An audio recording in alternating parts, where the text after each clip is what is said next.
Welcome to Samba Samba. Enjoy the video. In this video, I will show how to make a pizza trap in Minecraft. We will begin by gathering all the necessary components for our build.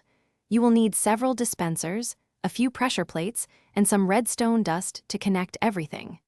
We will also discuss choosing the perfect spot for your trap, ensuring it catches your friends off guard. This project is a fantastic way to add some playful mischief to your game world, creating a memorable experience for everyone involved. To start, you will need to gather your essential building blocks.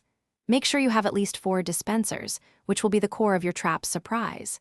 You'll also need 1 stone pressure plate to activate the redstone circuit. Don't forget about 20 pieces of redstone dust to connect everything seamlessly.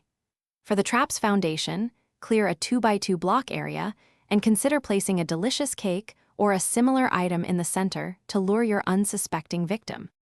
Now, let's get to building the actual trap. First, dig a 2-block deep pit directly beneath where your pressure plate will sit.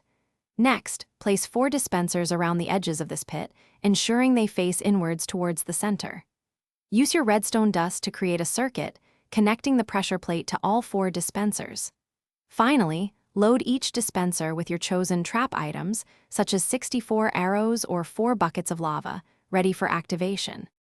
With your trap constructed, it is time for the crucial testing phase. Carefully step onto the pressure plate to ensure all 4 dispensers activate as intended.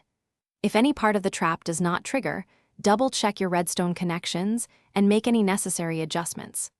Once you confirm it works perfectly, conceal all the redstone wiring and dispensers using blocks that blend into your environment. This will make your pizza trap virtually invisible, ready to surprise your friends with a delicious, yet dangerous treat. Thanks for watching. Consider subscribing if we helped you.